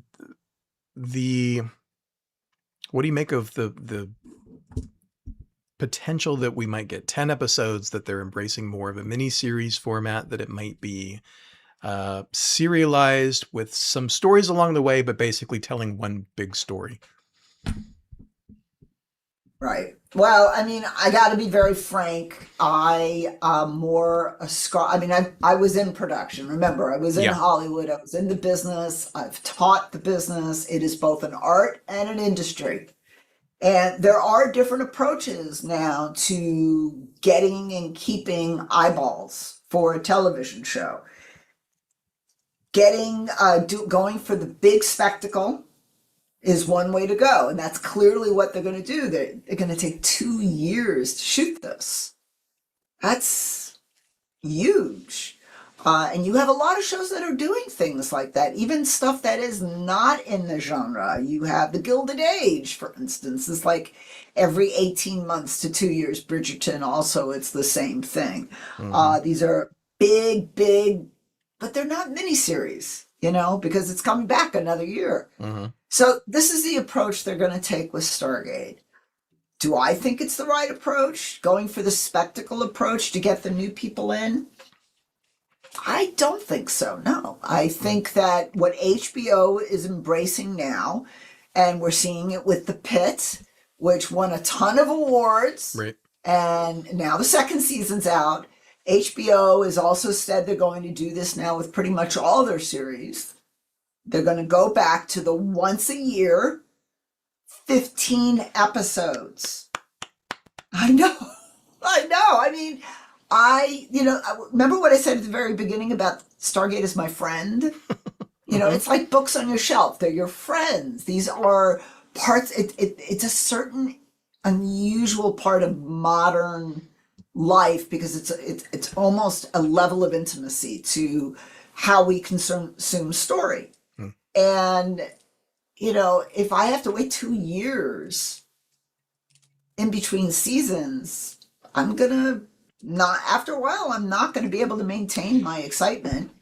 And Yeah. everybody loves to binge now too. If you binge it, it's in and out. It's like eating fast food. Yeah, it sits with Whereas you for a with kids, shorter period of time. You soak in the characters for a shorter period of time, and even if you love it, my wife and I are experiencing this right now because most of the shows that we've shifted toward watching together are streaming shows that are new season of 8 to 10 every year and a half to 2 years, sometimes more. And I don't know if this is just getting old and our memories are going, but we can't remember what we watched, let alone what happened last season. So yeah, I mean, if it's 10 episodes, it's easier to go back and rewatch the whole season, just binge the whole season, and then straight on into the new one. Um, yeah, but life is we don't short. always have time Why to don't you do that, watch something, man? Just give and it to me. yeah, so we're watching Wheel of Time, which is Amazon Uh, fantasy adaptation, and I had read that. So they released the third season and then canceled the show, so it's not going any further. And then we're flipping through Amazon, looking at it, looking through the episode thumbnails and descriptions, and we're like, we watched season 3, didn't we? No, no, we never got around to watching this. I heard that it was over, but we didn't actually. It had been so long since we watched the second season that we literally could not remember if we had even watched the new season. yeah, and stuff gets lost. Shows get lost because of this. Um, they'll do a little marketing campaign leading up to and after the thing comes out, but because it's an all at once and it's a short season, and then you're going to wait 2 years, again, it's like fast food. Whereas the pit, or even like the new Star Trek series, they are, or even the last two, it was every week a new episode that gave them more weeks to promote it so it doesn't get lost on the channel. Okay. Yeah. Netflix has some series that it is sticking to the once a year. For instance, the new season of Lincoln Lawyer is just come out. The New York Times bestseller, Michael Connolly. He had Bosch, which ran for 9 or 10 years over on Amazon. And those came out once a week. I get the desire to binge, but I would argue that your brain becomes mush and you miss a lot of the details. Whereas where it's one a week, there's time to, first off, as the owner of the studio or the distributor, it gives you more opportunity to make your viewer into a fan of the show and have them stick with the show, Yeah. you know?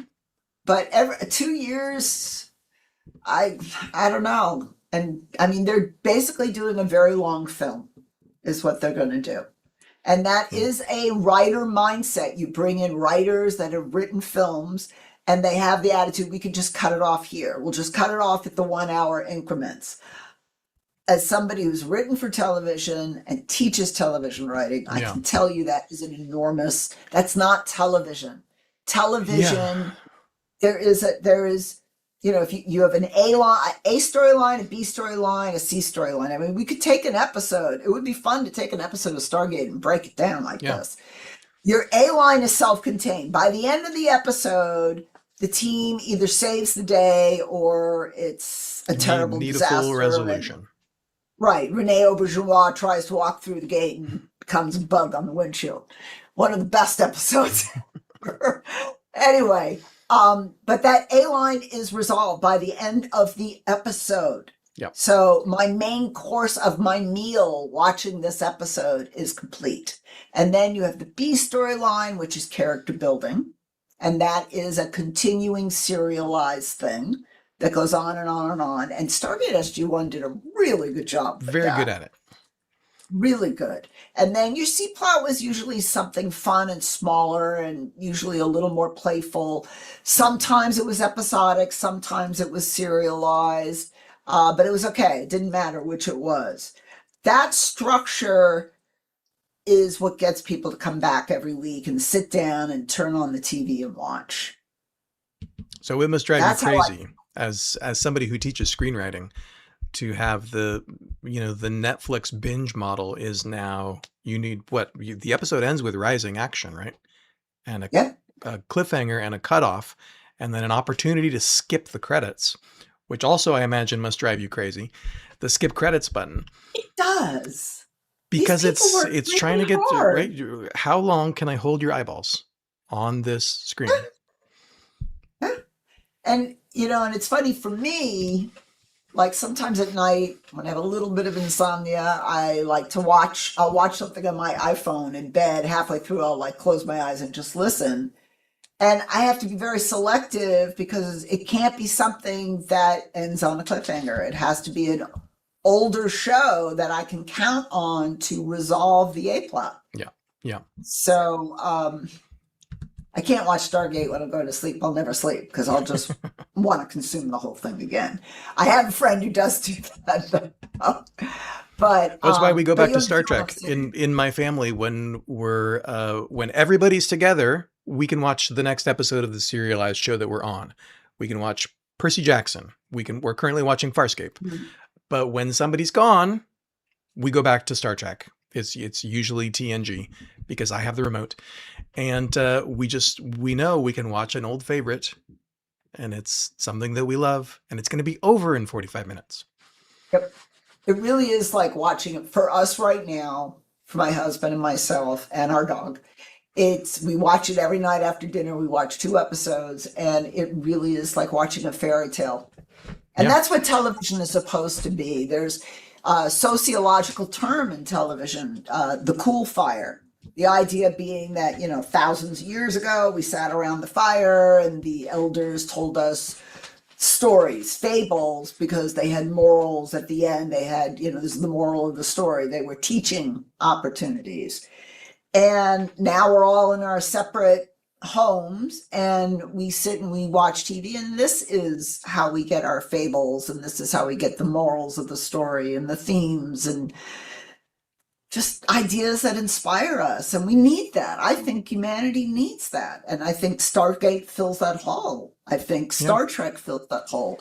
I think that a 10-hour Stargate movie is going to be a little hard. And it's that kind of storytelling is I think you're right. It's a way that as a culture and as families, we pass on our values. So Yep. it's it's values in Stargate, like we don't leave our people behind. It's that the Oh, loyalty and camaraderie, and in before television, it was sitting around the campfire or that's right. whatever the context was. We tell stories, and stories are a way Exactly. that we transmit our history and we transmit our values. Yeah, and the cool thing with Stargate is that not only are you doing the modern myth, but you're also tapping into the ancient myth. And that was part of what made Stargate so special. Yeah. Raj Luther says, I hope they take all the time they need to make the new series at least good, but if there's a 2-year gap between the seasons, I hope we're getting more than 10 episodes and it's released weekly. Now, as somebody who's going to cover every episode, boy, I hope they do a weekly release schedule and don't drop the whole season on us at once. I see that it's kind of the Netflix model, the binge this all at once, but I see it on Disney Plus. I identify it on Disney Plus and other streamers with shows that they're maybe done with and have already decided is not getting a second season. Hmm. Some of the Marvel stuff that they greenlit many, many years ago, like Wonder Man just came out, Ironheart came out last year. Those are all at once drops, and it's kind of one and done. It's more like a limited series by the time it gets to us. But when Amazon has a jewel, something that it really wants to promote over an extended period, like a Fallout, they do those weekly, right? So they'll drop 2 or 3, big premiere, big splash, get people hooked. but then they dole them out weekly. That's my hope for Stargate, is that we Yeah, get, Bosch and Ballard. if it's 10 Yeah, Bosch episodes, and that it Ballard takes at they did least that 8 with. weeks. At least 8 weeks Yeah. to cover that story ground. Now, I also am holding out hope, guys, that if we have this long ramp leading up to the show's premiere, this long production development time, right? Building out sets, building out the world, scripting the first season, hiring the actors. I hope that season 2 doesn't take as long. I hope that the gap between seasons can be shorter. Maybe it's not a year, but hopefully it's 18 months. There's another concern, though, too. There was that something that in a regular production television series like the original SG-1, like The Pit and whatnot, is that when you don't have this enormous gap going on between the writing and the production, when the writers have written maybe a third of the episodes before, or maybe half before they start production, but then they start seeing dailies from production, and it can help to change a little bit, or it can be reflected how the actor is handling the character can be incorporated into the character so that it becomes just a little more authentic and a little more real. And they obviously did that with SG-1, very obviously did that with SG-1. And if they're going to do this model where they're writing in LA and then they're going to go shoot in London, that's not going to be the model. They're going to do all the writing. They're writing without even knowing their cast. You know, I mean, I can see writing the pilot that way, sure. But after that, there is enormous. Something else that I used to tell my crews and cast when I worked on different shows was that a character is born of two parents, the writer and the actor. But you can't really have that if you're going to write it and then go to London to shoot it. Yeah, or at least it's not until the second season that dialogue can start to appear and impact stories. Absolutely. I mean, of course, I'm willing to bet that Martin and Brad, at the very least, will be over there for the shoot. You'll have on-set writer-producers because that's typical for a show. So they can, I mean, there is rewriting that happens on set because sometimes you write something and it looks great on paper and it just does not work once you get it into the context of the scene or the actor's mouth or whatnot. It just doesn't work. So you have to have writers on set. Martin can't do it all. He's going to have at least Brad or somebody else. And quite frankly, I hope it's Brad. So you will have writers on set and that will help. But again, there is that push me, pull me, where even the way an actor behaves or an actor's real personal history, how that can influence the writer and come into the writing and inspire the writing. You're not getting that synergy with the way that they're going to be doing this. And I think that that's unfortunate. But, you know, I'm sure it's going to be great. No matter what they do, I'm very excited. They have the right people at the helm. Yeah, they have the right people, the right pieces. Hopefully the budget to do what they want. Yeah. I mean, I'm optimistic. I'm optimistic, but I absolutely am going to continue to harp on this for the next 2 years, guys, that you can't expect it to just be SG-1 season 11. You can't expect it to be the same sort of storytelling, the same number of episodes, the same. I mean, a lot of it, as Brad has said, reading Martin's script, it feels like Stargate. You're giving fans Stargate. It's going to feel like Stargate to us. I believe that absolutely. It's got the DNA. It's going to have the core values of Stargate. It's going to have humor and adventure. I absolutely believe. But in terms of a television product, we got to be ready for a different format for Stargate storytelling. Yes. And yeah, I mean, it also is not going to have Joel Goldsmith. And I can't help but think of his phenomenal music when I think of the franchise. I mean, I have all of the soundtracks. I play them all the time when I'm writing. The music, we're talking about the Stargate being a character on the show. The music The was music. absolutely a character. That's going to be a key piece Yes, for it needs to be one of playful. Martin's It needs many to be, decisions. yes, it needs to be uplifting. There's two kinds of, having worked with television film composers, there are two kinds of composers. And it's more that it's coming from the producer and director's choices. There is what they refer to as wallpaper music. Yeah. And Star Trek predominantly does that. Deep Space Nine moved away from it a little bit, but mostly Star Trek, it's just music in the background whenever there's score. Whereas something like Stargate, for instance, certainly any of the projects that I was in charge of the music on, the music was more like, if you remember Peter and the Wolf, it was each character had their own instrument, they had their own little maybe musical component or song or element, and how those were interwoven could bring out a whole new piece and literally could be like another character in the room. So it'll be interesting to see where they go with it. Yeah, it's another one of the many reasons why it's going to. I believe it's going to feel like Stargate, but it's going to be different. Is as you say, Joel Goldsmith, as the composer, has passed beyond the veil. But this is why I think doing shorts would help get the audience ready. Just like they did shorts for Discovery, and it helped to get us ready. I think that doing little shorts, little 7 to 10 minute Stargate appetizers, on a different world that maybe was influenced by the original teams and now has met the new team, for instance. There are things that could be done like shorts, because there are people that don't read books and there are people that don't look at comic books, but they'll watch a short. Yeah. Diana, would you share with us the non-Stargate work that you're involved with these days?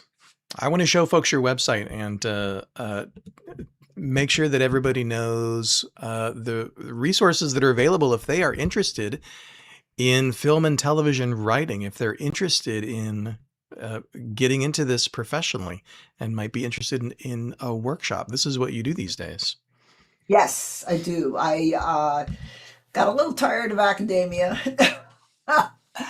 And I now run workshops online and also at a lot of conferences and conventions on everything from writing for television and film to novels to short stories. But I do every month I put out 6 to 10 articles on writing for all the different mediums. And if you subscribe to my newsletter, you get an early peek at that. And I offer workshops that are once every season. I do a free workshop, a free 3-hour workshop. We just did one on building scenes. So I kind of do build a plot, build a character, kind of on the build a bear type thing. Okay. So I offer a lot of those. I have, starting in the beginning of March, we're doing a very extensive television writing workshop for developing your own pilot for a television series and how to market it, how to actually get it in front of people that might be interested in it. Because that's, it's nice to write it and put it in a drawer, but sometimes it's nice to write it and try to get it out there, right? So yes, we start March 7th. And the fun thing about it is that each week you will be working on your pilot and you will be in a group with others where we're going to read your script pages out loud as if we were actors reading it. So you're going to get to really hear your work, and then you will get feedback in a guided, positive manner that will help you to go rewrite it, to just make it sing so you can submit it to script competitions and to possible managers and agents to get some interest. So very cool. That's gonna be a lot of fun. I do that every 2 years because it's like a 12-week course. It's a lot of work, but it's fun. As somebody who's taught in a university setting myself, I'm wondering how that differs. Maybe just in the fun factor, how the online workshop differs from being in the classroom with students. Well, I mean, I'm kind of one of the pioneers in teaching online for the university. And in fact, I was given a few state and national awards for my online educating. So, in some ways, I would argue my workshops are different from everybody else's that are not academic, in the sense that I am really I'm very much about building the group, about camaraderie, about it's one of the few industries where you're not in competition with your fellow writer. You're not in competition with somebody else doing the same thing. So everybody can be there for everybody. And let's face it, we all need a little support every now and then. So to watch a group of people come together and really cheer each other on and help each other is, I mean, it's really one of the greatest things in the world. I don't miss the grading. There's no grading Yeah. at all. It's none. And I mean, how do you grade a story? You know, I mean, how do you say this gets an A and that gets a C? That was always very hard for me. So I don't have to worry about that anymore. I can just help everybody. That is, I've been adjuncting off and on for 13 years now, and that's I see when I see people who say, "Hey, I gave up teaching," and they tell the story of not grading anymore. That's the biggest appeal, is that you don't have to put letters on top of papers for people anymore. That some people are going to find terribly traumatic. Teaching. Yeah. I love teaching passionately. I think I'm very good at it. I've been told I'm very good at it. I find the grading in the arts, I think it's nonsense. Yeah, you can mark sort of the technical skills, but beyond that, in the arts particularly. So what else are you working on? I mean, it's been a minute since you were writing Stargate novels for us, so you're also writing. Well, I am a contributor. I am currently writing a novella for the third anthology of the Heritage Anthology series. These are short stories and some novellas that's the first one. If you go over to heritageanthology.com, if you literally go over to that domain, it will take you to the current Kickstarter for the third one. I am writing about Sybil Ludington, who was the female Paul Revere. Now, Paul Revere rode 12 miles. Sybil Ludington, at 16 years of age in 1776, in a rainstorm, rode 44 miles to let everyone know the Redcoats were coming. She was tasked with, in the middle of the night, bringing back her father's militia. Her father was a colonel in Washington's army, and she was tasked with going out and bringing everybody back because they had all been sent home to plant for the season. It was April, it's late April. So I am writing her story. It was, in real life, it was a great success, and in fact, Washington thanked her personally. But, nothing really came of it. I mean, here we are 200 plus years later, and we're still apparently arguing over whether women should have the right to vote.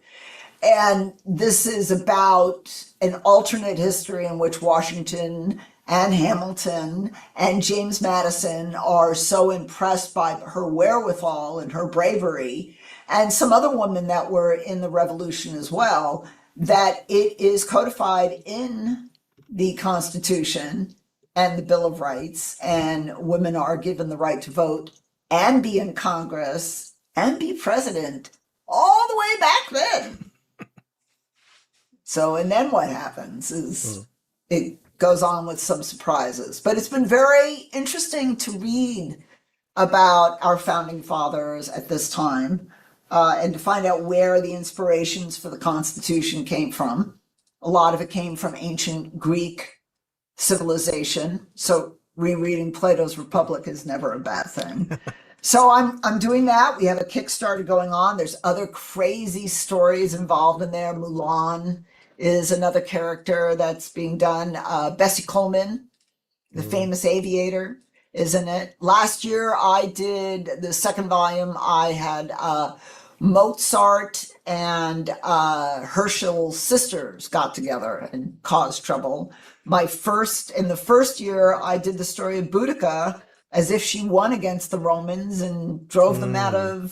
of England and basically got rid of the Roman Empire 400 years early. What would the Is world look like? Yeah, what would the world look like? Is that kind of the conceit of the anthology series? Is it's Yes. not just a sort of hidden figures stories that are less known and less told, but it's sort of taking a twist, a sort of what if path. But what if? Alternate history. It's alternate Mm. history. What if things had just gone slightly different? A colleague of mine wrote a story, and sometimes it gets fantastical. A colleague of mine wrote a story about Sir Walter Raleigh's widow visiting Guyana with his head in a bag, With his and head? with his head in a bag. And obviously that changed things a little bit. Because of Sir Walter Raleigh, certain issues Mm. happened in Scotland, of course, and that could have gone down differently, and Guyana. So it is amazing how history really is such a mistake. It's all. I mean, even the American Revolution. Have you watched Hamilton? Have you seen the musical Hamilton, Just Darren? bits and pieces. Oh, you should watch it. It's Mm. pretty fantastic. And you watch it and you realize what it really, the revolution and how things came about. It was all just sheer Yeah. luck. Historical accident. It all could have gone so many different other ways. Exactly. But it's like everything in life, isn't it? I mean, if you look at scientifically at how things happen. I mean, and I think, quite frankly, bringing it back to Stargate, this is part of what makes Stargate maybe just a little more compelling than Star Trek, is that Star Trek is very much what they refer to as competency porn. I mean, they're all perfect, right? They're all brilliant. And in Stargate, I they know all exactly what want you to mean. be. They want to be their best. They try to be their best, but they do stumble. And the consequences are what the story is made up of. And that's fun. Yeah, We stumble. So yes, Stargate yeah, is very compelling. I can that's harp on that fantastic. for a while. That's So fantastic. I've got that, and I'm developing a television series, as I mentioned. We have another series that until recently was optioned by an Australia studio. We're waiting to hear where that's going to go. And then I'm working on a murder mystery novel, science fiction, of course. Cool, cool. And people Uh, can still check out Epilogue, Epilogue. Yep. epiloguetheseries.com. This is the time travel mystery that we were talking about earlier. Is it a mystery? Yes. Well, sure, but all stories are mysteries if you think about it. Yes. So I mean, the mystery is why did they get the plague? That's the mystery. But the time travel component of it was definitely influenced by Brad Wright's work with time travel on Stargate. That he's the master. Yeah. He's totally the master on that. So check out epiloguetheseries.com. Check out dianabotsford.com if you're interested in workshops and other things that Diana's doing these days. Thank you, my friend, for being on and chatting with me. It was great to catch up, and I appreciate you having me on. I am very excited to stay tuned with what you guys have to say about how things unfold. Well, I hope we have many more opportunities to chat, because it's really exciting to know that there's a new Stargate show coming, that it's actually in production, and when it gets here, we want to talk about it with our friends. But in the meantime, I feel a new energy in fandom. I think a lot of people are excited to finally know that it's coming back, even if it's a couple years away, to know that it's coming back and that it's in Yes. the right hands. Yes. Hopefully we'll hear about Cast eventually. I hope so. Yeah, timetable. We know from Joe Malazzi's blog that they're going to spend, or he is going to spend roughly 3 months in LA as they're beating out the first season. So however long writing takes, I'm hoping we get casting starting in the summertime. So plenty of stuff to cover. Yeah, I mean, if they're shooting in London, they're probably going to go mostly with a English cast. You think so? It would make sense. I mean, I mean, there are tax breaks available to shooting in England. There are tax benefits Yeah. to And I shooting there. imagine that comes with certain minimums for local Yeah, cast and crew. exactly. Just like it did when they shot in Canada. Right. Right. I mean, this is there's an interesting reaction that happened to when you guys announced that they would be shooting in London, because people were like, well, why isn't it shooting in LA? Because it never was a LA production. It was a Canadian production. Now it's going to be a British production. I mean, RDA, obviously American. It'll be interesting to see if he's involved or not. It'll be very interesting to see who their RDA is, who their Richard Dean Anderson is. Somebody that they bring back as a point of connection. No, At least more for a pilot. somebody who's a big name. Who's a big name that Maybe they somebody cast? Yeah. totally new, somebody totally new to the franchise, but who is a name they can carry a show. And Yeah. there are some possibilities. I would love to see Rufus Sewell be in it, who is currently doing The Diplomat. I think he could be amazing. Okay. I'm not familiar with him. Are you not watching The Diplomat? No, I don't even know what it is. Does it have spaceships? No, there's no spaceship. This is what I say when my brother tries to get me to watch another show. He's like, have you seen so-and-so? And I'm like, are there spaceships? Is there time travel? No. But it is, I would bet some of that crew will be on Stargate. I mean, there are a couple of big British crews that are exceptional. And the crew behind The Diplomat, that's like watching one feature. Every episode is like watching a feature film. Cool. And in fact, bringing it back to West Wing, Allison Janney and Bradley Whitford were just in the latest season. But Rufus Sewell plays the second lead character. So, and he was in Victoria. I don't know if you watched Victoria. But they need somebody who's going to, again, we got to get new eyeballs watching this. Yeah, so it's got to be absolutely. somebody who, well, I've never watched Stargate, but I like this guy, so I'll check it out. Yeah. Yeah, we got to get new fans if we want New fans. If we want the show to be a success, if we want more shows to come after that, if we want Amazon to treat Stargate like a proper franchise, which we think it deserves, then hey, you and me, we're a good start, but they got to get a whole lot of new fans to watch too. Yeah, I mean, I'm going to be very honest, Darren. In the last couple of years, I've gone to science fiction conventions, and it's a lot of white-haired people. Yeah. Is that because newcomers are just less likely to go to in-person events? I think it's because the effort has not been placed to get the younger fans. So you're seeing attrition happen with the older ones. Yeah, absolutely. You know, and Stargate, again, is the perfect opportunity to get the Gen Zers. You have to understand the Gen Zers, but it is the perfect opportunity to get them and bring them into the fold. They'll love a good sci-fi show. You know, all generations do, but you got to talk to them. You got to talk to them in a language they're going to understand. Yeah. I'm encouraged. I mean, I hate social media, but I'm encouraged every day when I go on Twitter or Reddit or Facebook or wherever, and I see somebody else come along who's, 18 or 22 or 26 and just started watching Stargate for the very first time.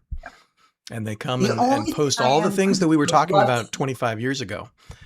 That like, have you ever noticed this in this episode? Yeah, we've been talking about it for 30 years. Welcome, come in. They're posting the same questions.